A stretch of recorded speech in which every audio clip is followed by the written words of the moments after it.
surprisingly not fun at all.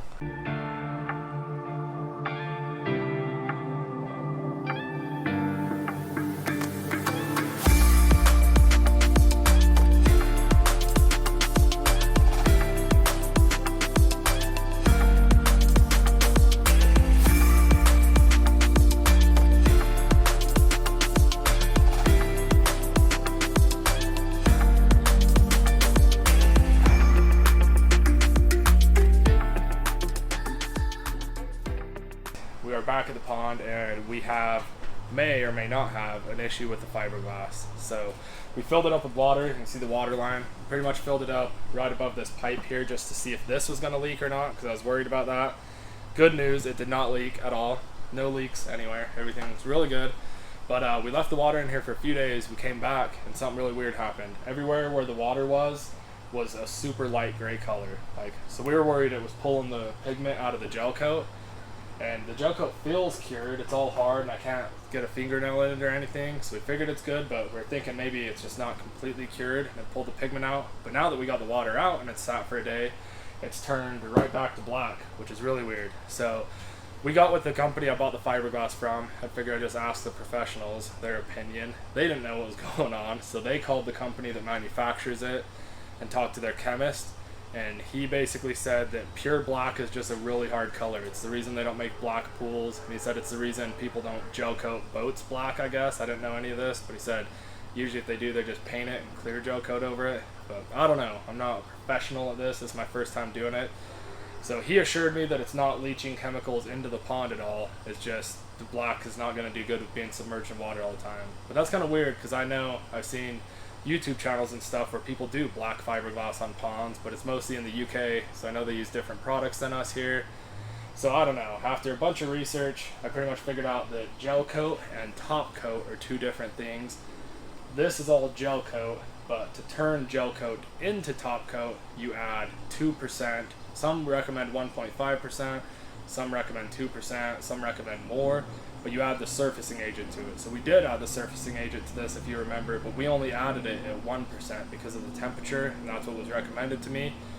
So I'm thinking that this might not be cured, or it might, I don't know, it might need more surfacing agent in it. So we're gonna try sanding everything down really good and doing another coat with 2% surfacing agent and then a little bit more hardener, just to make sure, but there's a pretty good chance that it's just going to turn gray anyways. And honestly, the gray color looks pretty good, so as long as it's not leaching chemicals into the pond, I don't care. The gray color might be better because it'll keep the pond from absorbing too much heat in the summertime and getting way too hot. But yeah, I think we already bought the stuff, so we're just going to do that extra coat with more catalyst, hope that's good. And if it does turn it gray, then we'll just be extra cautious, probably fill it up and drain it quite a few times to make sure that we're not leaching anything into the pond. And then probably test it out with some goldfish or something first. But basically, now that it's been past our 48 hours of putting this on, we can't chemically bond it anymore, so we have to do a really good job of sanding everything with really rough sandpaper. I'm going to use 80 grit. Got to sand every little spot, that way the next coat gets a good mechanical bond. So also, if you guys are experts on fiberglass, any of you, comment down below and let me know what is going on, because I really just don't want things to be wrong for my fish. I'm willing to do more work. I don't want to redo the whole thing because it's been a nightmare, but I want it to be right. But yeah, it's kind of weird. It all changed back, so I'm starting to think now that it changed back that the chemist guy was right, and it's not actually bleeding out anything into the pond. It's just some reason the water saturates that little top layer and changes the color in it, which if that's the case, that's fine, but we already bought the extra gel coat, so we're going to turn the gel coat into top coat and then do one more layer just to be safe. I figured one more layer doesn't hurt, so I'm going to sit out here and sand this. It's going to be really fun. Can't wait. Alright, we're done sanding. As you can see, it's surprisingly not fun at all. So it ended up being more of a pain than I thought, just because the fiberglass is not flat, so you can't just get like an easy scuff on it. I had to sand it down quite a bit to get most of the surface sanded. That way it'll adhere to it just fine. So part way through, we ended up switching. It was going way too slow. It's going to take us forever with the orbital sounder, so we switched to a grinder with just like a flapper disc. Went over it with that, and then we went over it again with the sander, just lightly to smooth it all out. So this is it, all sanded. I think it's all ready to go. It is a mess. I am a mess. So I'm gonna vacuum all this up, sweep it all off, and then we're gonna go chill for a little bit, take a break, and we will come back and get the final, hopefully, final layer of gel coat. Everything's cleaned up. We are ready for the final layer of gel coat. Hopefully. Or top coat, I should say. Yeah, hopefully ready. So, I just want to clarify what I was saying earlier. I was kind of flustered. But we need to turn the gel coat we got into top coat. So everything I've read online says to do that, you need to add 2% of surfacing agent. Last time we only did 1%. That's what was recommended to me, but I don't think that's right. So we will take our gallon cans of gel coat here. We will add the surfacing agent, mix that all up, and then that is officially top coat. So that's what we want. And then also, I've read somewhere, it's confusing, everything's different. It's hard to research this stuff if you're not a professional about it, you know. But, well, I guess you don't need to be a professional to research it, but I'm just an idiot, guys. You gotta bear with me here. But, I've read that like black pigment is harder, and some people use more catalyst for it, and some people recommend more catalyst, which is the hardener, for the top coat versus the gel coat. So I don't really know, but I feel like more is better, but obviously the more we do, the faster it sets up, so we can only work within the range we can work in. So first we're going to do a little test batch with some of the old gel coat we got left over from last time. There's not very much of it. We're going to do a quart, and we're going to try 1.5% catalyst. That's what most people recommend, is that and up for top coat. So we'll try 1.5, see how long it takes to set up. If we got 10 or 15 minutes, that should be good enough for us to have proper working time. So that is what we're going to do. Get going. We're just going to use one of these buckets? Yeah. Okay, so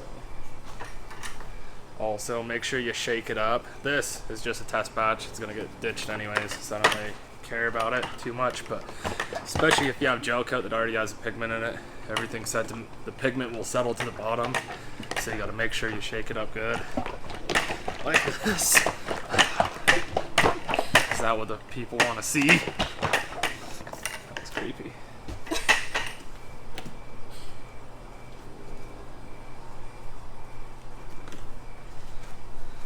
So got our little 1 quart marks on here.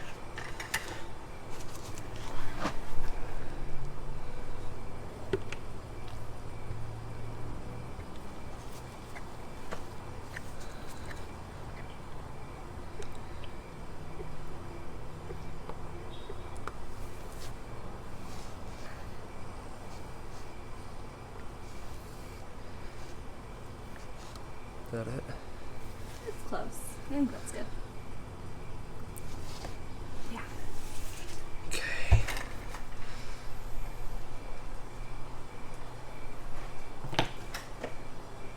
And then we are not going to put our surfacing agent in this since it's just a test batch. It doesn't matter. So we want to try 15 cc's for 1 quart. That would be about 1.5. So you can see the 15 mark there. Not Is this really. not working? Nope. Well. Alright, we got an issue. Let me figure this out. Cut. Okay. Alright, so where is it? That's our 15 cc's mark. So you see, you just squeeze this until it fills up. It's about 15 right there. Take this little crappy lid off. And this stuff is toxic too, so you want to be careful. Try not to get it on yourself. Pretty sure you're supposed to wear a respirator and safety glasses and stuff, so if any of you guys are doing this, you should definitely do that. Don't be stupid like me. And then give it a good mixing.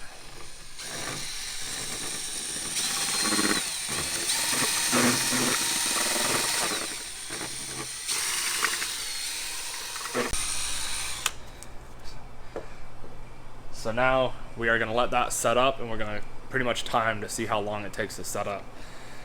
I think that's going to be good for us, so that is what we'll plan on doing, and then we will get it painted on the rest. You guys have seen us paint it on before, so we're probably not going to film much, if any of that, because I need all the help I can get with Tiffany mixing for me.